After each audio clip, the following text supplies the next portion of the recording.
Hi friends, I am Anil Agarwal from 50 level classes Bhopal and I have been teaching physics for NEET and JEE for last 31 years. आज हम discuss कर रहे हैं NEET 2020 का paper discussion physics का खाली 11th portion के question ले रहे हैं और उसको अपन एनसीईआरटी सीक्वेंस में उन क्वेश्चंस को टेकअप करेंगे वन बाय वन। तो चलिए फ्रेंड्स, पहला ये क्वेश्चन है, स्ट्रेस के डायमेंशंस निकालने हैं। ये चार ऑप्शन है। स्ट्रेस का फॉर्मूला है फोर्स अपॉन एरिया। तो फोर्स के डायमेंशन, एरिया के डायमेंशन n1 l-1 हो गया। अब हमें बेसिकली आंसर निकालना एक अलग बात है और उसको ऑप्शंस में से मैच कराना थोड़ी डिफरेंट बात है। तो सबसे पहले m का टर्म देखते हैं। यहाँ पावर 1 है, यहाँ देखते हैं m का पावर किसमें 1 नहीं है, उसको काट देंगे कि ये तो हो ही नहीं सकता। एक एक ऑप्शन एक एक रीजन के बाद काट देना चाहिए। तो m की वजह से तो कोई ऑप्शन नहीं कट रहा, सब में सेम। फिर l उठाते हैं, l-1 एक ही ऑप्शन में है, तो मैंने ये भी काट दिया, ये भी काट दिया और ये भी काट दिया। ऐसे बिल्कुल ऐसे काट देना चाहिए एल की वजह से। आपको एक सही नहीं, तीन गलत आइडेंटिफाई करने एज मच एज पॉसिबल। और जो क्वेश्चन टाइप है बिल्कुल वेरी वेरी बेसिक कहलाएगा and it should take around से 30 सेकेंड्स एट द मोस्ट।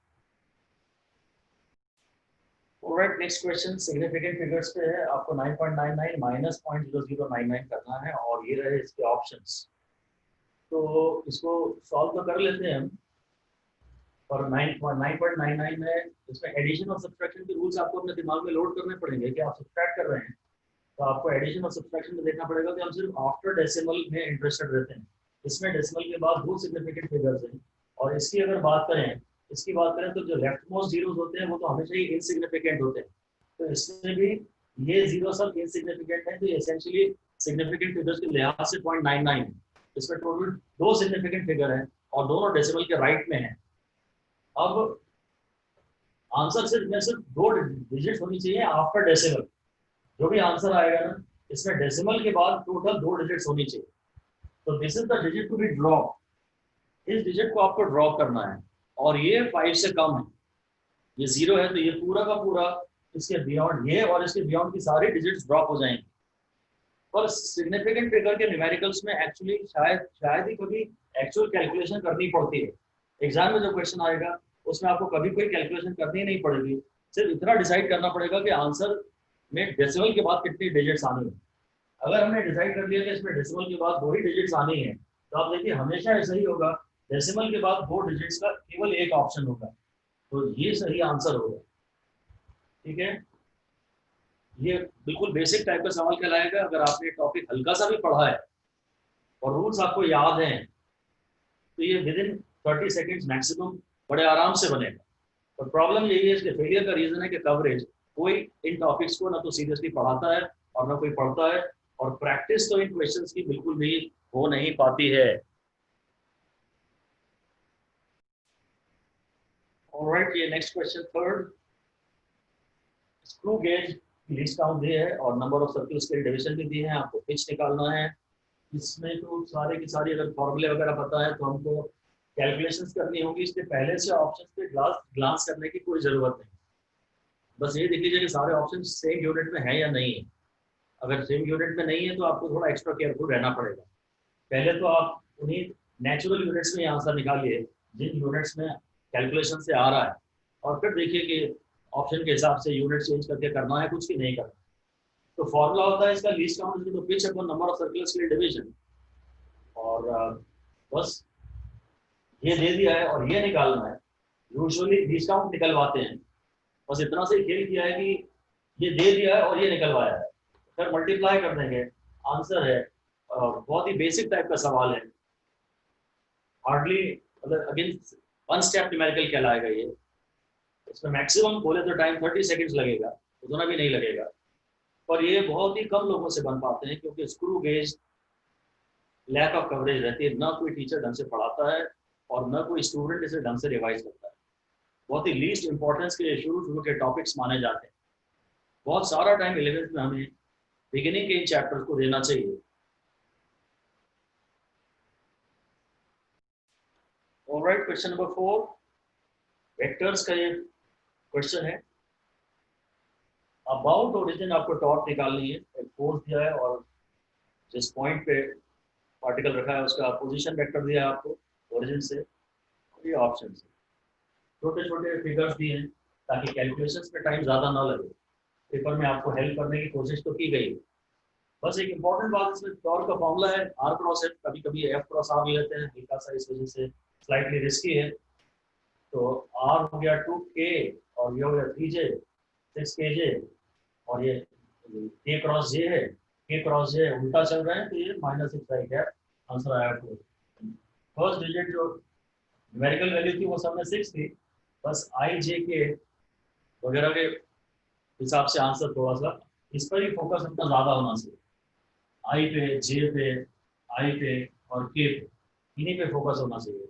हमें ये भी पता है कि जो क्रॉस प्रोडक्ट है वो इन दोनों के तो परपेंडिकुलर ही होता है, तो जे और के तो परपेंडिकुलर ही होगा, तो आंसर में जे वाला ऑप्शन और के वाला ऑप्शन नहीं आ सकता। अब या तो बस सेकंड बचा या फोर्थ बचा, आई में ही आंसर आएगा। अगर एक वेक्टर जे में और एक के में है तो क्रॉस प्रोडक्ट दोनों के परपेंडिकुलर होता है, उससे दो ऑप्शन तो सीधे एलिमिनेट हो जाते हैं। रिस्क इसमें थोड़ी सी ये है कि जो आप वेक्टर आर लेते हैं ना उसकी डायरेक्शन में कभी कभी गलती हो जाती है। ये तो छोटा सवाल था इसलिए पता नहीं लगा कि जिस पॉइंट के अबाउट आपको टॉर्क निकालनी है ना, पोजीशन वेक्टर को वहां से नापना है, उल्टा नहीं लाना है। जिस पॉइंट के अबाउट टॉर्क लेनी है, जहां रोटेशन हो रहा है, वहां से वेक्टर आर को लिखते हैं।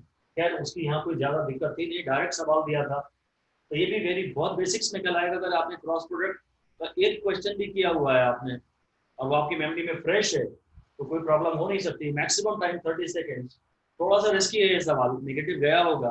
और सर असली प्रॉब्लम तो है पुअर कवरेज, क्योंकि फिर वही बात है कि जो शुरू शुरू के चैप्टर्स हैं इनको हम ज़्यादा ध्यान नहीं देते, हल्का सा लाइटली कहीं ना कहीं ले लेते हैं। ऑलराइट फ्रेंड्स, ये क्वेश्चन नंबर 5 है, ये M1D motion in one dimension chapter का क्वेश्चन है कि ball is thrown vertically downwards. इसको आपको तुरंत विजुअलाइज कर लेना चाहिए, ऐसा एक डायग्राम बना लेना चाहिए कि यहाँ से नीचे फेंका है तो मतलब जी पॉजिटिव है और वेलोसिटी बढ़ेगी। It hits the ground with 80 metre per second. ये डायग्राम में लिख भी देना चाहिए 20 मीटर पर सेकंड और ये 80 मीटर पर सेकंड, ये सब लिख देना चाहिए आपको। आप इनको नाम दे सकें तो और भी अच्छा है कि यू दिया है और भी दिया है, और अननोन को भी यहाँ लिख देना चाहिए कि निकालना क्या है, तो आप थोड़ा और ज़्यादा बेटर फील डेवलप करते हैं क्वेश्चन का। इतना पक्का है कि ऑब्जेक्ट को नीचे फेंका है तो वेलोसिटी तो बढ़ेगी ग्रेविटी के एक्सेलरेशन के कारण। ऑप्शंस की वैसे जरूरत नहीं थी, पर अगर एक आध ऑप्शन ऐसा हो कि बीच जिसमें 20 से भी कम दिया हो तो वो डेफिनेटली अपन कैंसिल कर देंगे। फॉर्चुनेटली सारे ऑप्शन 20 से बड़े ही थे, सब 300 के आसपास ही थे। तो एक्सीलरेटेड मोशन हो रहा है, जी पॉजिटिव देंगे, बस यही मेन ध्यान रखना है। यही इक्वेशन आएगी, क्योंकि टाइम की बात ही नहीं की तो आप v/u+at भी नहीं लगा सकते और s/ut+half-a² भी नहीं लगा सकते। ये कैलकुलेशंस करेंगे ध्यान से। ऑप्शन 1 इसका आंसर है, तो यूनिट भी चारों ऑप्शन में सेम है तो वो भी कोई इशू नहीं है। इजी न्यूमेरिकल कहलाएगा ये। फिर भी चलो इसमें टाइम मान लिया 60 सेकंड्स लगते हैं, क्योंकि आपको कैलकुलेशंस इसकी 2 बार चेक कर लेनी चाहिए। गलती अगर हुई होगी तो या तो फॉर्मूले के डिसीजन में, और उसकी कोई चांस ज़्यादा है नहीं क्योंकि टाइम की बातें कहीं है ही नहीं, और ऐसा एक ही फॉर्मूला जिसमें टाइम ना आता हो। फिर भी कहीं रीअरेंजमेंट में, कैलकुलेशंस में, स्पीड में कहीं गलती होने की संभावना है, तो कैलकुलेशंस डबल चेक करनी चाहिए अगर टाइम परमिट करे तो। Alright, question number 6 Newton's law में से एक इजी क्वेश्चन है। एटवुड्स मशीन का सिस्टम दिया है आपको, दोनों मासेस दिए हैं केजी में, सिस्टम का एक्सीलरेशन बोला है। वैसे ऑप्शंस की कोई जरूरत है नहीं, पर सब नजर इसलिए ग्लांस कर लेनी चाहिए कि option metre per second square में है कि जी के टर्म्स में, यही मेन है। और कोई ऑप्शन जीरो हो या नन हो तो फिर हम क्वेश्चन को जरा और ध्यान से पढ़ेंगे। अदरवाइज सारे ऑप्शन अगर फाइनाइट हैं तो सिर्फ इतना देखना है कि जी के टर्म्स में है कि मीटर पर सेकंड स्क्वायर में। इस बॉडी का एफबीडी बनाएंगे, 60 नीचे और टेंशन को हमेशा दूर रखते हैं। एक्सीलरेशन की डायरेक्शन में फोर्स पॉजिटिव, एक्सीलरेशन के against force negative, net force को एम से इक्वेट कर दीजिए। इसका एफबीडी बनाएंगे। 4G नीचे है और T ऊपर है, टेंशन हमेशा दूर रखते हैं, और अगर ये भारी वाला नीचे जा रहा है तो हल्का वाला ऊपर आएगा। तो एक्सीलरेशन की डायरेक्शन में जो फोर्स है वो पॉजिटिव है, तो T-4G = 4 है। दो इक्वेशन को आप ऐड कर देंगे तो इंटरनल फोर्स जो टेंशन है थ्रेड में, जो थ्रेड है इंटरनल फोर्स है टेंशन, वो हमेशा कैंसिल हो जाएगा। ये ए आ गया G/5, आंसर है हमारा 4। तो कोई भी चीज थोड़ी सी अगर इजी न्यूमेरिकल है न्यूटन्स लॉ का, अगर जरा सा भी सवाल, कोई भी एक दो सवाल भी आपने किए हैं तो ये सवाल आपसे बनेगा। सबसे बेसिक टाइप का सवाल हो सकता था। सबसे बेसिक टाइप के जो क्वेश्चंस हैं, जो कोई भी चैप्टर जब हम बिगिन कर रहे हैं तो उसके शुरू के 10% या 20% में ये सवाल कवर हो जाते हैं। तो और जो थर्ड एडवांस्ड लेवल के क्वेश्चंस आप करते हैं वो भी नीट 2021 या 22 में भी एक्सपेक्टेड तो नहीं है। थोड़े से करने तो चाहिए, थोड़े से हायर लेवल के, पर ज़्यादा फोकस आपका बेसिक्स पे ही रहे।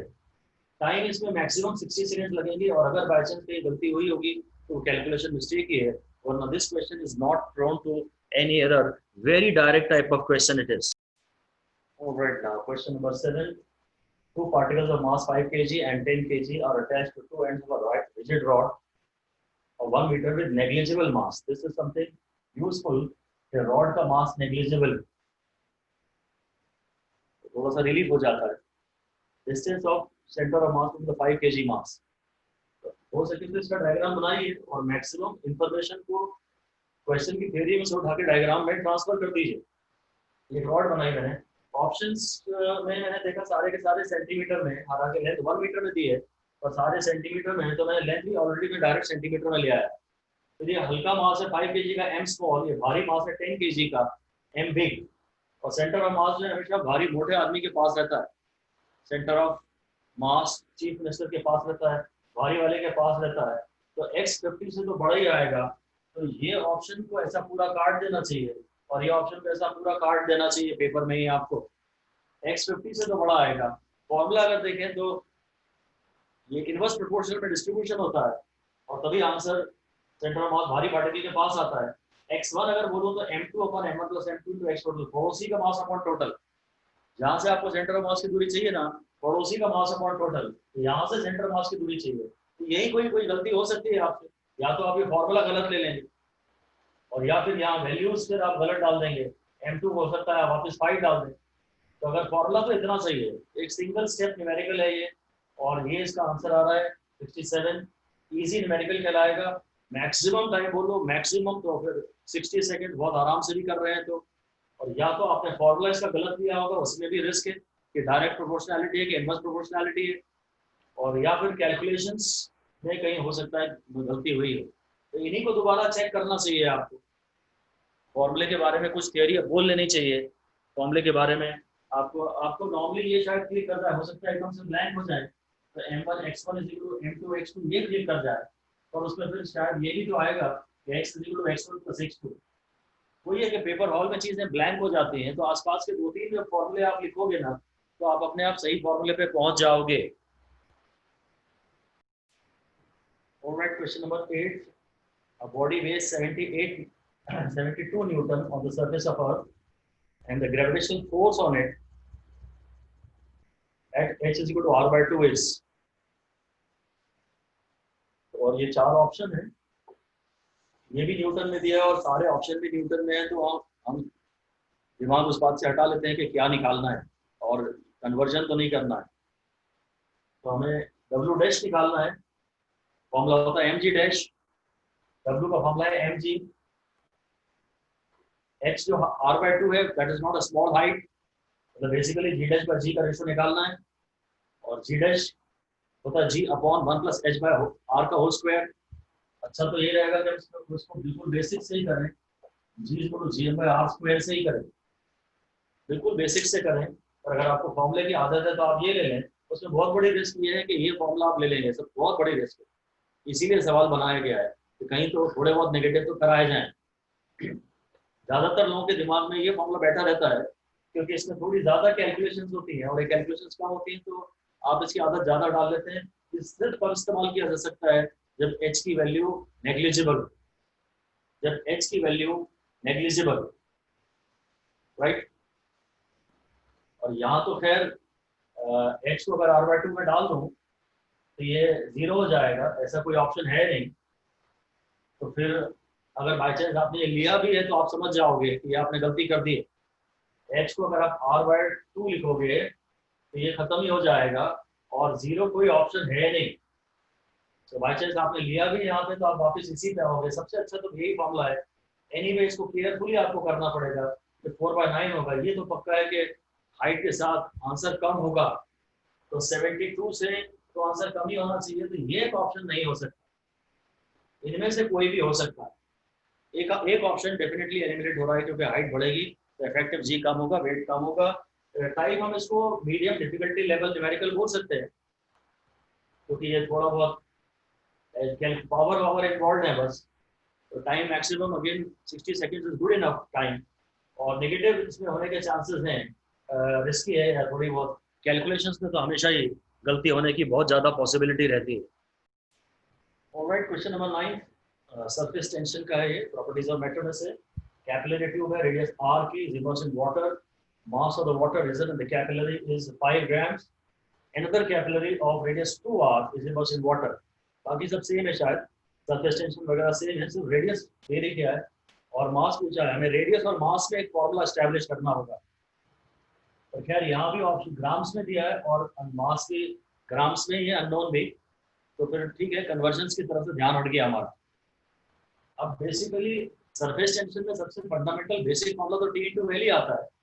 और कैपिलरी में जो लेंथ ऑफ कॉन्टैक्ट है, कैपिलरी में जो लेंथ ऑफ कॉन्टैक्ट है वो ये वाली रहती है 2 पाई आर। जो पानी की लेंथ ऑफ कॉन्टैक्ट होती है वो 2 पाई आर है। कॉस थीटा वाला टर्म से लोग इग्नोर कर रहे हैं क्योंकि उसके बारे में कुछ कहा नहीं है। वैसे भी डिस्टिल्ड वाटर में एंगल ऑफ कॉन्टैक्ट 0 डिग्री होता है, कॉस थीटा का टर्म हम इग्नोर कर रहे हैं। तो फोर्स हो गया इसमें 2 पाई आर टी। तो जो अनबैलेंस फोर्स है सरफेस टेंशन का, उसकी वजह से लिक्विड ऊपर चढ़ती है और तब तक चढ़ती जाती है जब तक चढ़ी हुई लिक्विड का वेट सरफेस टेंशन के फोर्स को बैलेंस ना कर ले। तो इस इक्वेशन से मैं डायरेक्टली एम और आर में रिलेशन एस्टेब्लिश कर सकता हूँ। पर ये थोड़ा सा अनकन्वेंशनल है, ज्यादातर इसको पढ़ाया नहीं जाता है। तो फिर आप जो कर सकते हैं वो ये है कि mass is proportional to volume. Mass पूछा है इन्होंने और volume is area into height. Radius double कर दिया तो एरिया ये वाला तो 4 गुना हो ही गया, और फिर हाइट का फॉर्मूला आपको आता है वो लिख दीजिए। तो यहाँ पर वापस मास आर स्क्वायर और आर यानी ऊपर प्रोपोर्शनल टू आर बचे। तो अगर ये आपको ऑलरेडी आता है तो ये 10, 15, 20, 25 सेकंड में सवाल हो जाएगा, और डिराइव भी करना पड़ा तो ठीक है, मैक्सिमम 60 सेकंड।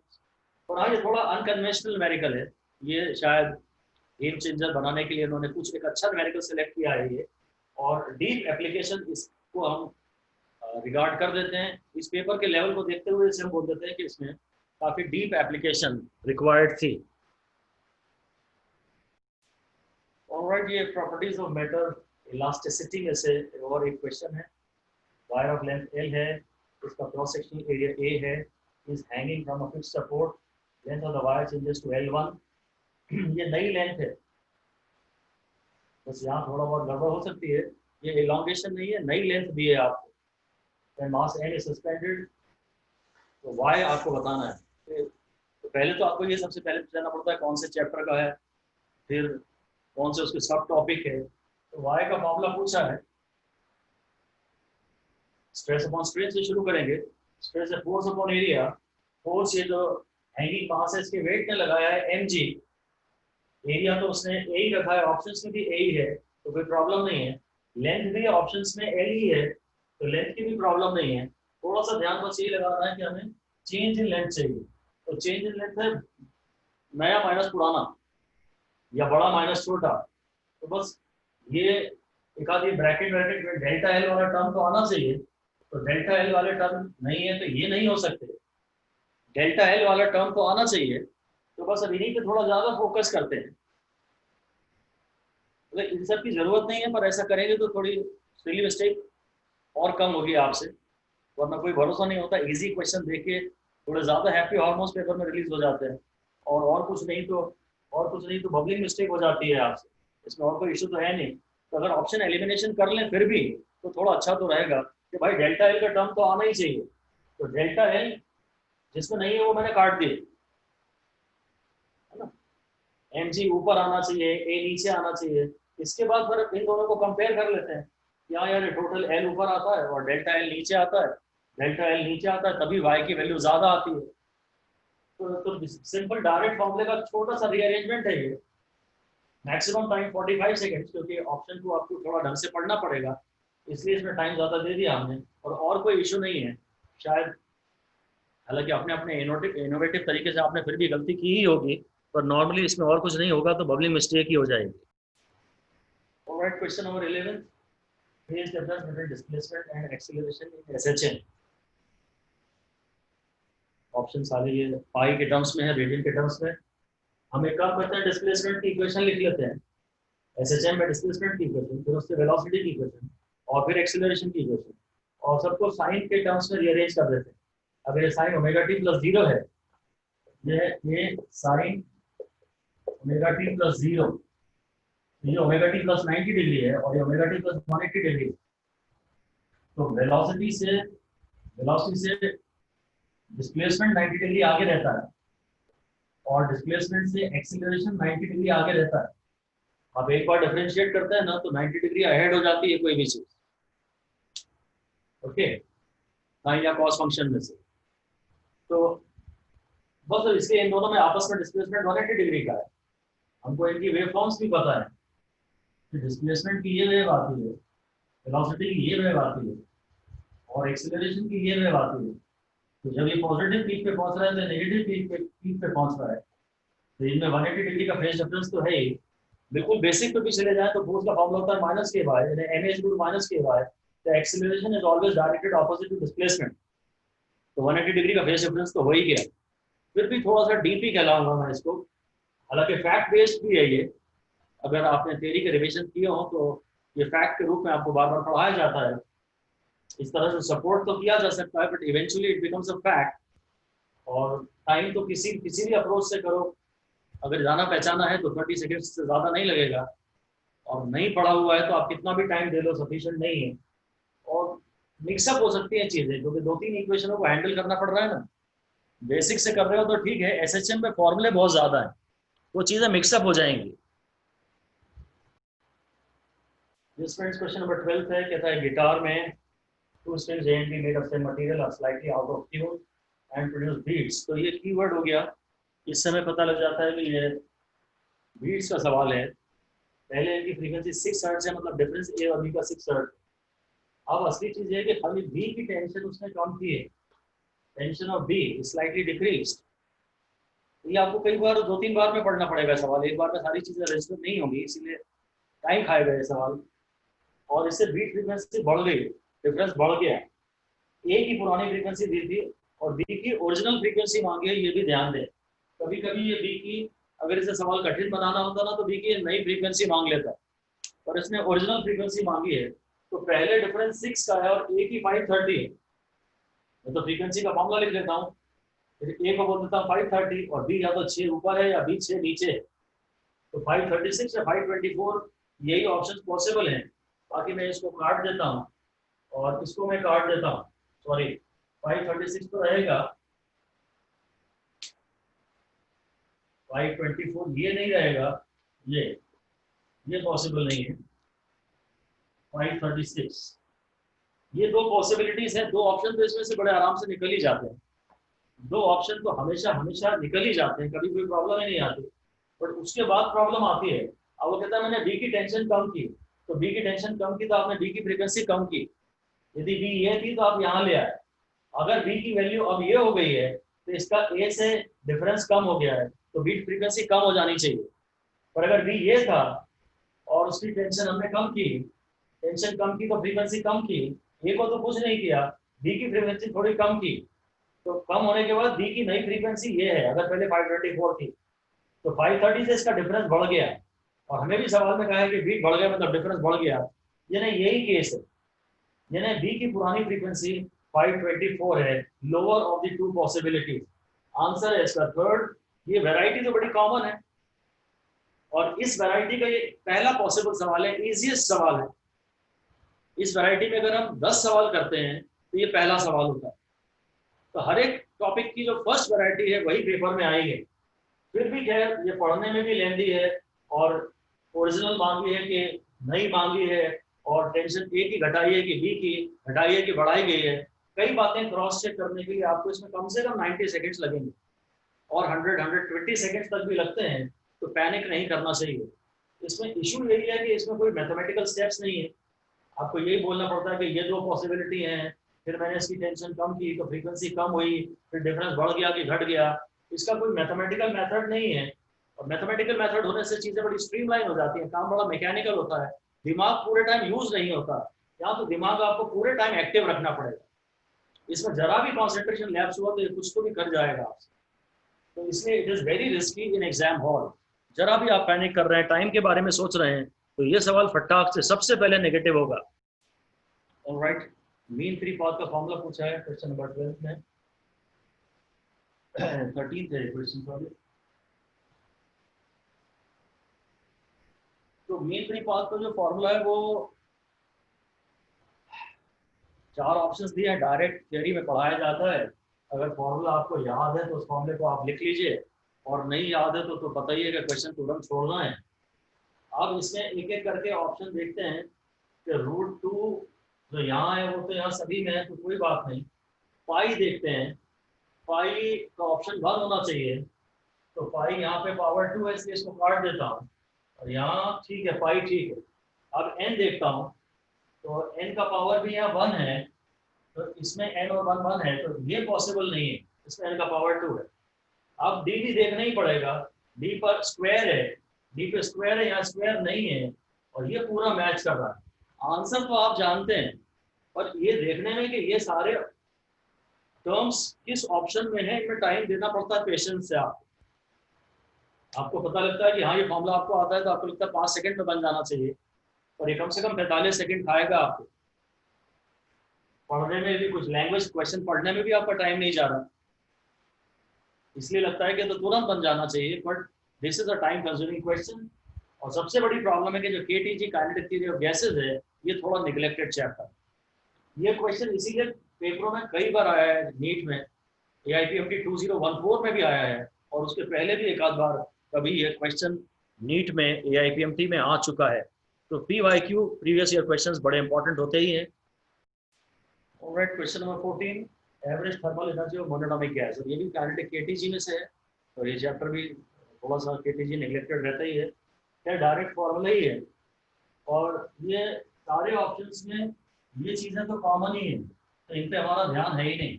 ये भी कॉमन है, इन पे भी हमारा ध्यान नहीं है, तो हमारा ध्यान केवल बस इन्हीं पे ही है। इनको ध्यान से सोचना पड़ेगा न्यूमरेटर के बारे में। पूरे कॉन्सेप्ट्स की बात करें तो फॉर्मूला ये है, अगर n मोल्स की काइनेटिक एनर्जी चाहिए तो F/2 nRT, अगर कैपिटल N मॉलिक्यूल्स के चाहिए तो NKT। मोल के साथ R आता है, मॉलिक्यूल के साथ K आता है, एक मॉलिक्यूल चाहिए तो F/2 KT। अब डिग्री ऑफ फ्रीडम होती है 356, और मुझे पढ़ता हूँ मैं ध्यान से वापस, मोनोएटॉमिक है, तो बस 3 न्यूमरेटर में होना चाहिए, तो ये सिर्फ 3, इसकी वजह से हम ये आंसर सिलेक्ट कर लें। तो मैक्सिमम 30 सेकेंड्स, डायरेक्ट फॉर्मूला ही है बेसिकली, कोई खास इशू इसके साथ है नहीं। इशू एक ही है कि काइनेटिक थ्योरी का चैप्टर हम लोग ढंग से नहीं पढ़ते हैं। हालांकि थर्मोडायनेमिक्स में इसकी इतनी एप्लीकेशन होती है कि फिर हो ही जाता है ये CPCB वगैरह के डिस्कशंस में, बट केटीजी अदरवाइज थोड़ा सा वीक तो हम लोगों का रहता है, थोड़ा नेग्लेक्टेड चैप्टर है, वो नहीं होना चाहिए। तो यही उन्होंने डिफरेंस बनाया होगा शायद पेपर में, यही डिफरेंस बनाने की कोशिश की होगी कि ऐसे पोर्शंस ढूंढो जो थोड़े नेग्लेक्टेड रहते हैं। उन्हें क्लियरली पता है कि कोचिंग्स क्या पढ़ाती हैं क्या नहीं पढ़ाते हैं, कौन से चैप्टर पर स्टूडेंट ज़्यादा ध्यान देते हैं। तो जो निगलेक्टेड चैप्टर है उनको उन्होंने उठाया है और बस हल्का सा टच करके छोड़ दिया। ऑलराइट, सो फाइनली न्यूमेरिकल है हीट में से कैलोरीमेट्री को। कैलोरीमेट्री भी एक और इशू तो है कि निगलेक्टेड चैप्टर होता है। रेडिएशन पे, फिर कंडक्शन कन्वेक्शन पे हम ज़्यादा ध्यान देते हैं, कंडक्शन कन्वेक्शन रेडिएशन पे, ट्रांसमिशन ऑफ हीट की बात करें तो। और जो सबसे बेसिक चैप्टर है हीट का, कैलोरीमेट्री और केटीजी, वो दोनों नेग्लेक्टेड रहते हैं, उन्होंने उनको टच किया। क्वेश्चन तो बड़ा सिंपल ही है, heat required to raise the temperature of दो स्फीयर्स है, रेडियस दिया है, डेल्टा थीटा दिया है, और रेशो पूछा है खाली। रेशो वाला सवाल है, तो पहले तो हमें आइडेंटिफाई करना पड़ेगा कि ये कैलोरीमेट्री का सवाल है। फॉर्मूला है MC डेल्टा थीटा, मटीरियल दोनों बार कॉपर है तो C सेम है, और डेल्टा थीटा दोनों बार 1 केल्विन है तो ये भी सेम है, तो Q प्रोपोर्शनल टू M बचा, मास है R³ डेंसिटी टू वॉल्यूम, और रेडियस को बड़ा ध्यान से लिख दिया। R इन द रेशो का मतलब होता है Q1/Q2, Q2/Q1 नहीं। खैर पलट के ऑप्शन दिए भी नहीं है, इसलिए कोई बात नहीं है, Q1/Q2 is equal to this. अब R1 को मैंने ऊपर लिख दिया 1.5 R2, तो ये हो गया 27/8, इसका आंसर है 2। ये सिंगल स्टेप न्यूमेरिकली कहलाएगा, इसमें टाइम इतने से ही स्टेप्स हैं, अगर सही सही करते गए तो 45 सेकंड्स ही लगेंगे। क्वेश्चन को पढ़ने में भी कुछ खास ऐसा इश्यू है नहीं, सिर्फ इसी को ध्यान देना है आपको। और सबसे बड़ी बात है, प्रॉब्लम क्या है, ये गेम चेंजर साबित हुआ है क्वेश्चन, मैक्सिमम लोगों का ये नेगेटिव हुआ है, क्योंकि आपके दिमाग में घूम रहा होता है कंडक्शन। कंडक्शन में जो क्यू का फॉर्मूला है वो है के delta theta by x into T, तो वहाँ क्यू प्रोपोर्शनल टू एरिया होता है। रेडिएशन में भी क्यू जो होता है स्टीफन लॉ से प्रोपोर्शनल टू एरिया होता है। D theta by D T की भी बात करें तो ए बाय एम सी होता है। तो एरिया ज्यादातर आता है क्यू के न्यूमेरिकल्स में, और इसलिए आपने इसे आर क्यूब लेने के बजाय मोस्टली आर स्क्वायर लिया है। तो इस एक न्यूमेरिकल से 11th पोर्शन में यही डिफरेंस बन रहा है। बाकी तो अगर कवरेज ठीक है आपकी तो बड़े आराम से सारे क्वेश्चन बन रहे हैं। बट ये एक क्वेश्चन, क्योंकि कैलोरीमेट्री की हम ज्यादा प्रैक्टिस करते नहीं है, तो यहाँ थोड़ी गलती लोगों से हुई है। Alrighty, question number 16. Cylinder contains hydrogen gas at a pressure of this much kilopascal में दिया है, टेम्परेचर सेंटीग्रेड में दिया है, आर की वैल्यू उन्होंने दी है 8.3, बड़ी सोच समझ के। इसकी डेंसिटी पूछी है। इसेंशियली इस चैप्टर का नाम शायद काइनेटिक थ्योरी ऑफ गैसेस ही होना चाहिए, ATG. P is to nRT, number of moles लीजिए, given mass upon molar mass, तो W upon V mass upon volume, जो इस कंटेनर में जो गैस भरी है उसकी डेंसिटी है ये। तो खैर ये फॉर्मूला हम थर्मोडायनेमिक्स में भी कहीं ना कहीं फॉर्म तो लेते ही हैं, इसलिए इस सवाल को थर्मोडायनेमिक्स के चैप्टर का भी माना जा सकता है। तो P is rho RT by M, rho is PM by RT। अब असली चीज है, मतलब पहले तो अपन ने रीअरेंजमेंट किया डायरेक्टली, बहुत स्टैंडर्ड तो नहीं है ये फॉर्मूला रो वाला, इससे डिराइव किया फॉर्मूला, और फिर अब ध्यान से वैल्यूज रखी, 249 इंटू 10⁻³ किया। सारी प्रॉब्लम असली सारी की सारी बहुत major problem, super major problem इस एम में है। ये मास है तो 1 ग्राम मोल का, ये हाइड्रोजन के 1 ग्राम मोल का है, क्योंकि आर भी हम लोग 1 मोल की बात कर रहे हैं। एम है तो 1 ग्राम मोल का, पर इसे केजी में रखा जाएगा क्योंकि कैलकुलेशंस अब एमकेएस में कर रहे हैं। यहाँ मेन इशू आ रही है, अपॉन ये आर और ये टी केल्विन में लेंगे। अब इसमें जो डिनोमिनेटर में आ रहा है ना, उसमें भी 249 का फिगर आ रहा है, तो हमें लग रहा था कि यार ये 249 को 250 करें क्या अप्रोक्सीमेटली, और वो पेपर में आपकी पूरी मदद की गई है, कैलकुलेशंस में आपको कहीं नहीं उलझाया गया है। तो इस तरह का डेटा लिया है ताकि ये ऊपर नीचे खुद ही कैंसिल हो जाए। 2 की डिजिट में आंसर बच रहा है, इसमें 2 कुछ बच रहा है। अगर 2 की डिजिट में एक ही ऑप्शन होता ना, यहाँ तो 2 ऑप्शन है, 0.02 भी है और 0.2 भी है। अगर एक ही होता ना 2 में, तो फिर मैं 10 के पावर की परवाह करता नहीं, तो फिर इस 10 to the power 3 से भी मुझे कोई फर्क पड़ना नहीं था, 10⁻³ से भी। और यहाँ 2 की डिजिट में अगर सारी डिजिट डिफरेंट होती, यहाँ 5 है, यहाँ 1 है, यहाँ 2 है और यहाँ 3 होता, तो फिर मैं 10 के पावरों को देखता ही नहीं, सिर्फ डिजिट केवल कैलकुलेट करता कि फाइनली मेरी डिजिट क्या आ रही है। मैं ये 10 का पावर, ये 10 का पावर, ये 10 का पावर और इसका डेसिमल कुछ नहीं देखता, सिर्फ देखता कि मेरा आंसर में 1 आ रहा है कि 2 आ रहा है कि 5 आ रहा है, ये सब देखता। और यहाँ 2 की डिजिट्स के 2 ऑप्शंस हैं, और एसआई यूनिट्स में कैलकुलेशंस है, बहुत ध्यान देना पड़ेगा। ये क्वेश्चन भी गेम चेंजर साबित होगा। तो इसमें हम इसे एसेंशियली मान लेते हैं कि 2 स्टेप न्यूमेरिकल है ये, क्योंकि पहले फॉर्मूला भी हमने एस्टैब्लिश किया है, डायरेक्टली अननोन को डेंसिटी का फॉर्मूला बनाया है। टाइम इसमें काफी लेंथी, शायद 150 सेकेंड्स से भी ज्यादा लग जाए, कोई दिक्कत नहीं है। ओवरऑल टाइम तो मैनेज्ड है प्रॉपर, कहीं और टाइम काफी 30 सेकेंड्स के भी कुछ क्वेश्चंस थे। तो कन्वर्जन करने हैं यहाँ पे, मेनली ये वाला कन्वर्जन है, और फिर हाँ इन कैलकुलेशंस को भी पेशेंस से करना है। तो इतनी कैलकुलेशन देखिए, हम पेपर हॉल में घबराते तो हैं, इसीलिए कहीं थोड़ा थोड़ा अगर आपको रैंक चाहिए तो थोड़ी प्रैक्टिस भी चाहिए। अब आपको लगेगा कि इतना सिंपल पेपर आया है और कोचिंग वाले तो जाने क्या क्या पढ़ाते हैं, पर कहीं ना कहीं वो सब रिक्वायर्ड भी है, क्योंकि 1-2 क्वेश्चन ही तो सारा गेम डिसाइड करेंगे आपकी बात। मेजॉरिटी क्वेश्चन अगर सिली मिस्टेक नहीं हुई है तो सबसे सही होने वाले हैं, इसलिए थोड़ा हायर लेवल जरूरी भी हो जाता है। Yes friends, the last question is 17th question. So the 2 cylinders A and B of equal capacities are connected to each other by a stopcock. A contains an ideal gas at STP, A में gas भरी है और B में जो है वो vacuum है, completely evacuated, B में प्रेशर 0 है। The entire system is thermally insulated. ये सबसे इंपॉर्टेंट कीवर्ड हो गया, स्टॉपकॉक इज सडनली ओपन, दो इंपॉर्टेंट इंफॉर्मेशन इसने आपको दे दी। सडन वर्ड आते ही साथ हमें लगता है एडियाबेटिक प्रोसेस है, नाम प्रोसेस का नाम ही पूछा है, थियोरेटिकल क्वेश्चन है, शायद थर्मोडायनेमिक्स में से पूछा गया ये इकलौता क्वेश्चन है, तो प्रोसेस का नाम आपको बताना है। तो दो चीजें इसने बोली, सडन मतलब एडियाबेटिक और थर्मली इंसुलेटेड का मतलब भी एडियाबेटिक। दो कारणों से ये एडियाबेटिक हो रहा है। अगर ये थर्मली इंसुलेटेड है तो हीट अंदर से आ जा नहीं सकती, तो DQ 0 है, और फिर प्रेशर इनसाइड B 0 है, तो ये जब A B में जाएगी, जब आप स्टॉप पंप ओपन कर दोगे, यहाँ से जो गैस B में जाएगी तो शुरू में 0 प्रेशर के अगेंस्ट जाएगी, तो इस पर वर्क डन 0 होगा, DW 0 है।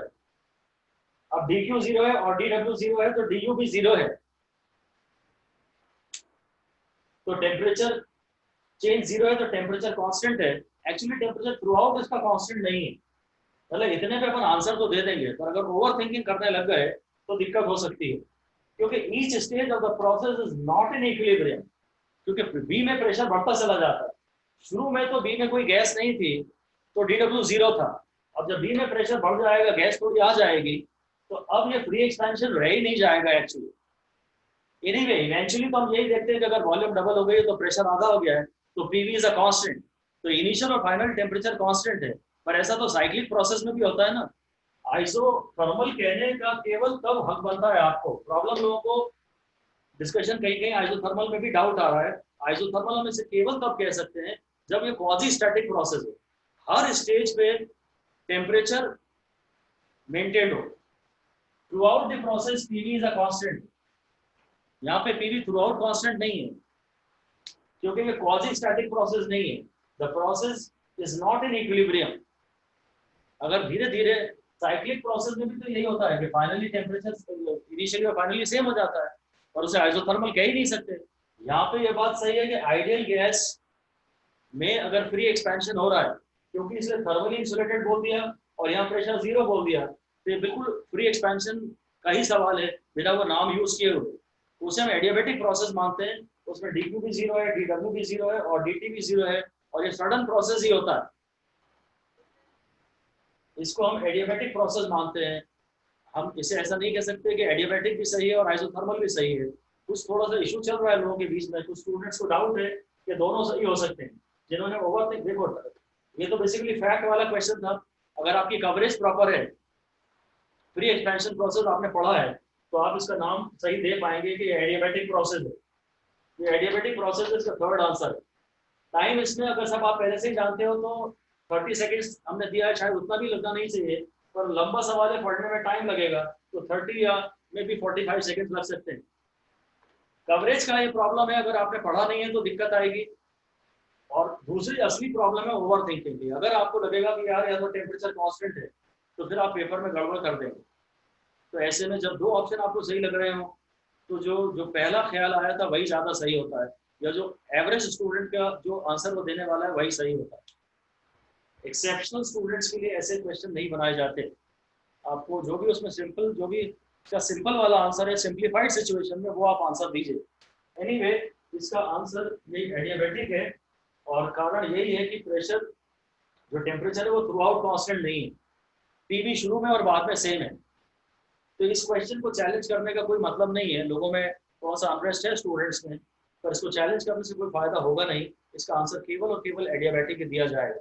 ये क्वेश्चन केमिस्ट्री सेक्शन में भी था, एग्जैक्टली वहां भी आइडियल गैस का ही था, फ्री एक्सपेंशन के नाम से था।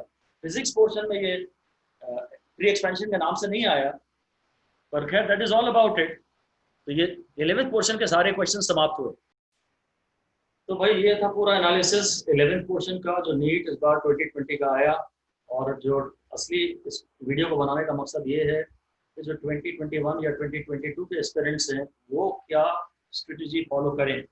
खासतौर से जो भी 12th के स्टूडेंट्स हैं जो 21 में एग्जाम देने वाले हैं, NTA जो भी पेपर कंडक्ट करेगा, चाहे वो JEE मेन हो और चाहे वो नीट हो, NTA जो भी पेपर कंडक्ट करेगा, ये बिल्कुल तय है कि उसका स्टैंडर्ड लो ही रहेगा, एक्सेप्ट अ फ्यू क्वेश्चंस जो थोड़ा रैंक डिसाइडिंग होंगे या गेम चेंजर होंगे। पेपर इसेंशियली थोड़ा स्टूडेंट फ्रेंडली रहेगा। हालांकि कट ऑफ बढ़ेगा, वो that's a different story, but paper का लेवल इजी आएगा, दैट इज 100% श्योर। कुछ भी हो जाए, कम वॉट एवर, जो अभी लेवल आया है बस इससे मैक्सिमम 5 to 10% लेवल उठेगा, या यही पेपर रहेगा। ठीक है, तो कुछ बातें आप ध्यान रख सकते हैं अगर आप इस बार एग्जाम देने वाले हैं तो। रिवाइज बेसिकली आपको सिर्फ फॉर्मूले और फैक्ट पे ध्यान देना है। जो आपके रजिस्टर्स में एक्सप्लेनेशंस लिखी हैं, जो डेरिवेशंस हैं, वो स्कोर के ज़्यादा काम के नहीं है। आप फॉर्मूले देखिए खाली, और कुछ थियोरेटिकल डिसीजंस को फैक्ट के नाम से पढ़िए। फिजिक्स की बात कर रहा हूँ, फॉर्मूले एंड फैक्ट। मेरी एक फॉर्मूला एंड फैक्ट सीरीज चलती भी है अलग से थ्रू आउट सारे टॉपिक्स की, जिसमें ये समरी होती है। एसेंशियली एक्सप्लेनेशन बहुत नहीं होती है, क्योंकि एप्लीकेशन पूछेगा ना, या तो फॉर्मूला ही पूछ रहा डायरेक्ट, या formula based single step numerical दे रहा है, या कहीं कहीं वो फैक्ट पूछ रहा है बस। तो आप रिवाइज ऑल फॉर्मूले, शॉर्ट कॉपी बना लीजिए फॉर्मूले की कॉपी, और उसे पलटते रहिए। जब जब कार्ड्स बना लीजिए आप, रिवाइज ऑल फॉर्मूले of 11 portion once every week. 11 portion के सारे फॉर्मूले एक बार आपको हफ्ते में एक बार रिवाइज करने ही है। कभी मिस हो जाए तो कोई चिंता की बात नहीं है। और फाइनली जो भी रिवाइज कंक्लूजन्स ऑफ थियरी है उनको रिवाइज करिए फैक्ट के नाम से। एक्सप्लेनेशन हर बार पढ़ना जरूरी नहीं है, डोंट बी अ परफेक्शनिस्ट, तो that is foolishness in my opinion, कि हर बार आप पूरी लॉजिक को पूरा पूरा हर बार रिवाइज करें। ओके, और सबसे इंपॉर्टेंट बात है कि फिर वे न्यूमेरिकल्स जिनमें थोड़ी डिजिट्स होती हैं, ऐसे दो तीन जो मोस्ट बेसिक टाइप की वैरायटी है, सिंपल F=ma वाली वैरायटी जैसे, तो जो मोस्ट बेसिक वैरायटी है उसको आप रिवाइज करिए। प्रैक्टिस 2-3 या varieties of most basic type of numericals involving calculations of 5 chapters of 11th daily basis पे नहीं कर सकते तो वीकली टारगेट ले लीजिए। सिंपल जो एक फॉर्मूले पे 2 या 3 टाइप के जो न्यूमेरिकल बनते हैं बस वो कर लीजिए, खत्म। और अगर आप रैंक ऑब्टेन करना चाहते हैं, टॉपर बनना चाहते हैं, तो फिर तो आपको खैर कोचिंग के नोट्स और टेस्ट को थोरली साल भर में कम से कम 10-12 बार रिवाइज करना, और basically be NCERT oriented only. मतलब यहाँ मैं कहूँगा कि इवन एनसीईआरटी एग्जाम्पलर के क्वेश्चंस भी काम के नहीं हैं। और खूब सारा मैटर अगर आपके पास है, खूब सारी बुक्स हैं, तो सब बेकार है, किसी काम की नहीं है। सबसे पहले कोचिंग नोट्स और फिर एनसीईआरटी, बस इनके अलावा कुछ काम करें। ओके, इन्हीं को बार बार करिए, बार बार करिए, बार बार करिए। पेपर का लेवल हद से ज़्यादा आसान अभी भी रहने वाला है, पर irrespective of the fact paper कैसा भी आए, स्कोर थोड़ा बहुत ज़्यादा देखने को नहीं मिलता है। कहीं ना कहीं कोई ना कोई किसी न किसी कारण से सिली मिस्टेक हो ही जाती है। तो उसके लिए आपको फोकस अपना इजी क्वेश्चंस पे ही रखना है। अगर आप सिर्फ सिलेक्शन वाले स्टूडेंट हैं तो ज़्यादा फोकस आप इजी क्वेश्चंस पे ही रखिए, और रैंकर हैं तो भी खैर कोशिश तो यही करिए इसको देखते हुए कि फोकस इजी क्वेश्चंस पे ज़्यादा रखिए, ताकि आपकी उसमें स्पीड बढ़ जाए। मतलब ये पेपर भी लोगों को लेंथी लगा है, फिजिक्स का जो ये पेपर आया है ये भी थोड़ा लेंथी लगा है। Anyway, that is all for now. I am Anil Agarwal from Tripti Agarwal Classes Bhopal. So wish you all the very best in your upcoming exams. Bye bye, have a good time. Thank you.